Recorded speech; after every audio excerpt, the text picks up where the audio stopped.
It is with a very sad heart to hear the passing on of Mr. Herbert Wigwe, who was the Group CEO of the Access Bank. Very accomplished man.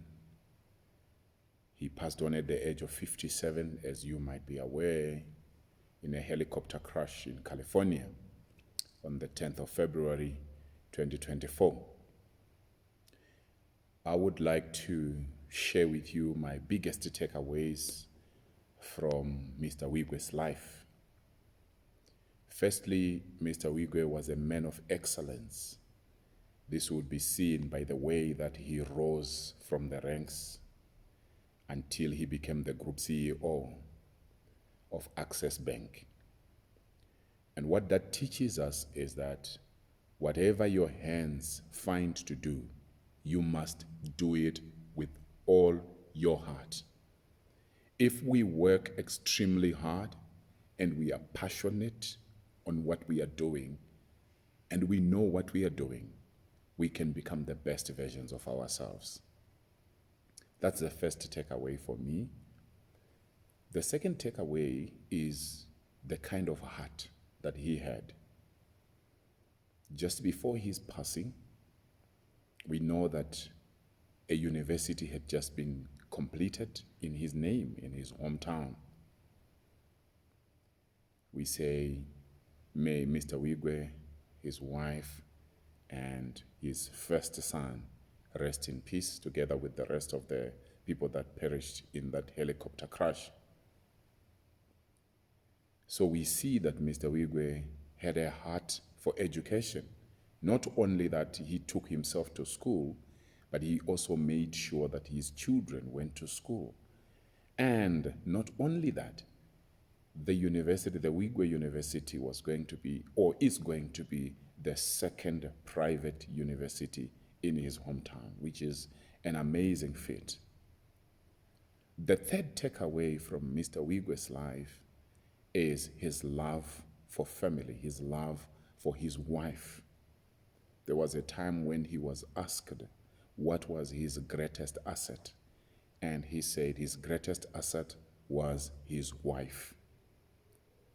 And they asked because, one would think maybe he would say, my greatest asset is my money, my greatest asset is cryptocurrency, or my greatest asset is the work that I've done with Access Bank, or any other thing. But Mr. Wigwe said his greatest asset was his wife, because his wife was his best cheerleader. She was his greatest fan. She was always there for him. So he considered his wife his greatest asset. I don't know how many of us here consider our spouses our greatest assets. Now, we may have good reasons why we may not consider our spouses great assets, probably because they have not supported you, probably they have hurt you, probably they have cheated you. I don't know what it is, but I would like to hear from you in the comment section. What are your biggest takeaways from the life of Mr. Wigwe and his wife? The fourth takeaway for me is the fact that he loved his children. He honored his children. And according to his words, there was a time when he was being asked and he said he always slept with his children on his bed until they became young adults. So he was so well versed with the needs of his children. He knew their personalities. He knew their characters. I don't know how many of us, as successful as we can be as executives, as entrepreneurs, as professionals, as parents, how many of us really know our children? How many of us can get that testimony from their children that you are a caring father, you are a caring mother? Some people have built their career, they've built their businesses at the expense of their families. And guess what? The time you retire, or God forbid you fall ill, or something happens to you, you will now know that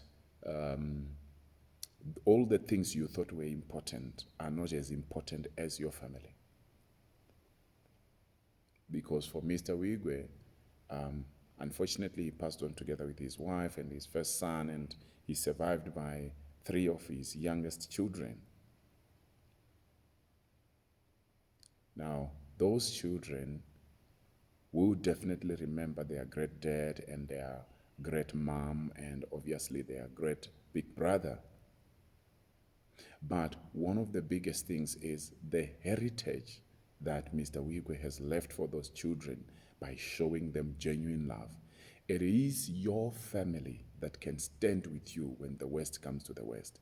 But unfortunately, sometimes we tend to spend more time and energy and money on people that will not remember you when you are gone. The fifth and last takeaway for me from the sad passing of Mr. Wigwe is that the board, obviously they are doing their job, the board announced that as soon as possible they will be announcing an acting group CEO to stand in for the late Mr. Wigwe. And what that teaches us is we are not on earth forever. The man was 57 and he had done a lot of things, but a lot was still expected. Highly talented, highly excellent, highly caring for the community and for his family. As soon as he's gone, the next thing is that somebody will replace him. Whether that person will rise to the occasion or not, it remains to be seen, and we hope that the person will rise to the occasion or even do better than Mr. Wigwe. But my fifth takeaway there is that we must always remember that our life doesn't end here. Whatever we do on earth, no matter how much we excel, we must remember that there is coming a time when we are going to face God himself, our creator. Is God happy with the life that we are living? And then also, it doesn't matter how hard you are working in your workplace or in that enterprise that you have built, there will come a time when you will go. And when you go, you will definitely have to be replaced. It doesn't matter how great you are or how great you think you are or how excellent you are. Sometimes it can be tempting. You begin to think that, hey, I'm invincible. When I'm not there, things will not work. But guess what? The moment that you leave this earth, somebody is going to take over from you.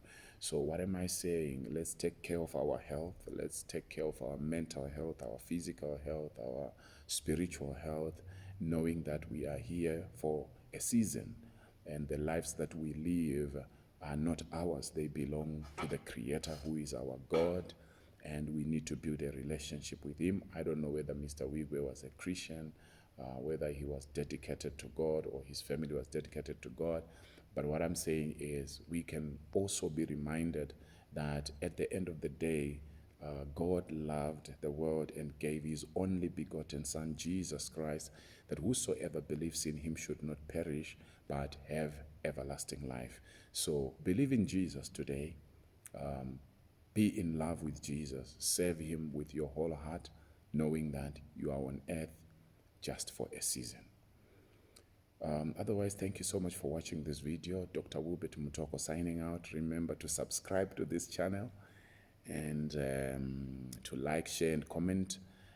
My energy was not high. I am normally a high energy person when I'm doing videos, but my energy was not high in honor of Mr. Wigwe, his wife, and the rest of the people that lost their lives in that helicopter. I didn't find energy or even smiles. I normally smile a lot when I'm doing videos. Apologies for that. For those of you who know me, you know that I smile when I do videos, but this is just in honor of this banking icon. And may their souls rest in peace. Let me hear what you think in the comment section. What do you learn from Mr. Wigwe's life and his family? I love you. God bless you. Dr. Wubet Mtoko signing out.